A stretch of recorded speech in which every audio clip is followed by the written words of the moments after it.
लोग फैक्टोरियल पर प्रोग्राम बनाना सीखेंगे। फैक्टोरियल का प्रोग्राम, जैसे मान लीजिए 3 का फैक्टोरियल जो है वो आपको निकालना है, तो इनपुट आपको लेना है 3, तो आप दे देंगे 6, फैक्टोरियल होता है ना, 4 डालोगे तो 24, उस 4 का फैक्टोरियल मिल जाए। ऐसा एक प्रोग्राम बनाते हैं। तो सबसे पहले मैं कॉमेंट लिख देती हूँ, फैक्टोरियल 4। ओके, तो ये हम बनाने करने वाले हैं, कोड करने वाले हैं इसके लिए।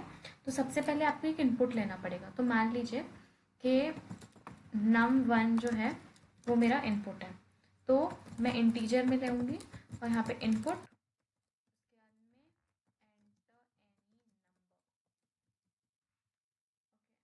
यहाँ पे कोई भी नंबर आप एंटर करवा दो। उसके बाद में फैक्टोरियल के लिए मैं फैक्ट लिख रही हूँ, एफ ये टी लिख देती हूँ, फैक्ट लिख देती हूँ, फैक्ट इज इक्वल्स टू 1। ये मैंने इनिशियली वैल्यू दे दी। अब मैं बोल रही हूँ if num1 is less than 0।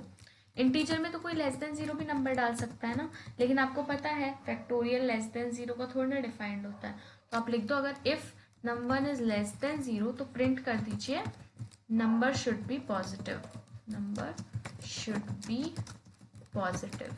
Okay, और अगर आपको बोलना है कि अगर आप किसी ने डाल दिया कि num1 इज इक्वल्स टू 0 भी तो डाल सकता है कोई, तो अगर किसी ने 0 डाल दिया तो आपको ये भी पता है कि फैक्टोरियल 0 का फैक्टोरियल 1 होता है, तो आप पहले से ही लिख दो यहाँ पे कि तब प्रिंट हो जाएगा factorial of 0 is equal to 1, तो ये प्रिंट हो जाएगा। उसके बाद में एल्स, अगर इन दोनों में से कोई कंडीशन नहीं होती तो फिर आप लगा दो फॉर लूप। अभी अपन ने फॉर लूप सीखा है, तो फॉर लूप लगा दीजिए फॉर आई इन रेंज। अच्छा, फैक्टोरियल कैसे सॉल्व करते हैं वो तो आपको पता है ना, जैसे अगर 4 का फैक्टोरियल निकालना है तो 4 इंटू 3 इंटू 2 इंटू 1 ये आप करोगे तो आपको 24 मिल जाएगा 4 का फैक्टोरियल। तो वही लॉजिक है। तो रेंज में 1 से लेकर के num1 प्लस 1। अच्छा, रेंज में जो फर्स्ट वैल्यू आती है वो स्टार्ट वैल्यू होती है, और ये जो वैल्यू रहती है स्टॉप वैल्यू रहती है। ठीक है, ये भी आपको पता होगा। तो ये आप समझ गए। और मैंने स्टॉप वैल्यू में +1 क्यों किया है, क्योंकि जैसे नंबर 1 जो है 4 है, मैंने 4 डाला मान लीजिए, तो मुझको num1 मेरा 4 है, तो मुझे 4 इंटू 3 इंटू 2 इंटू 1 ये करवाना है। तो मुझे 4 चाहिए ना, क्योंकि मुझे 4 चाहिए, इसीलिए मैंने +1 कर दिया। मान लीजिए अगर मैं यहाँ num1 लिख देती तो 4 तो आता ही नहीं, फिर तो 3 आ जाता है एंड में, स्टॉप वैल्यू में 3 आ जाता, क्योंकि एक कम लेता है ना रेंज फंक्शन, तो इसलिए मैंने +1 लगा दिया। अब यहाँ आप सेमी कोलन लगा दीजिए, अभी और क्लैरिटी आएगी। तो जो मेरा फैक्टोरियल फंक्शन है, तो फैक्ट इनटू आई ये आप कर दीजिए, एंड देन उसके बाद में प्रिंट, ये एल्स के बाहर प्रिंट होगा, प्रिंट फैक्ट।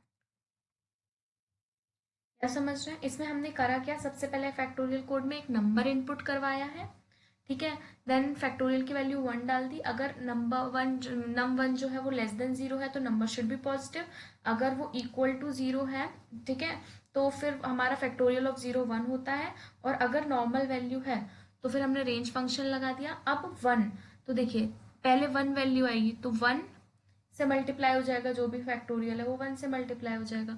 ठीक है, फैक्टोरियल की वैल्यू इनिशियली अपन ने क्या 1 ही दे के रखी है, तो 1 इंटू 1 हो जाएगा, यहाँ वाला 1, और फैक्टोरियल की वैल्यू इनिशियली 1 दी है तो 1। फिर इसके बाद में फिर से 1 के बाद क्या आएगा, 2 आएगा, जैसे 4 वैल्यू डाली है तो 1 के बाद फिर 2 आएगा, तो 2 इंटू 1, फिर इसके बाद में 2 हो गया। फिर इसके बाद में यहाँ रेंज में आगे बढ़ेंगे तो 3 आएगा, तो 3 इंटू पहले 2 था, फैक्टोरियल 2 बन चुका है ना, तो 2 इंटू 3 6 हो जाएगा। फिर 3 के बाद 4 आएगा, तो 6 इंटू 4 24, तो फैक्टोरियल की वैल्यू लूप खत्म हो गया, 24 आ गई, तो प्रिंट हो जाएगा 24। तो इस तरीके से आप बना सकते हैं। अब इसको रन करवा के देख लेते हैं जल्दी से, रन मेन फंक्शन। अब यहाँ पे एंटर अ वैल्यू, जैसे मान लीजिए मैंने 5 डाली तो 120 आना चाहिए, देखिए 120 आ रहा है। उसके बाद मैंने 7 डाला, तो 7 का 5040 फैक्टोरियल होता है। वैसे ही अब मैं 3 डालती हूँ, 3 का 6 आ जाएगा। मैं 2 डालूंगी तो 2 का फैक्टोरियल तो 2 ही होता है। ठीक है, अगर मैंने मान लीजिए 0 डाल दिया तो 1 आ जाएगा। ठीक है, और अगर मैंने माइनस में कुछ डाल दिया तो यहाँ पे नंबर शुड बी पॉजिटिव। ठीक है, और ये 1 क्यों आ रहा है आप समझ रहे हैं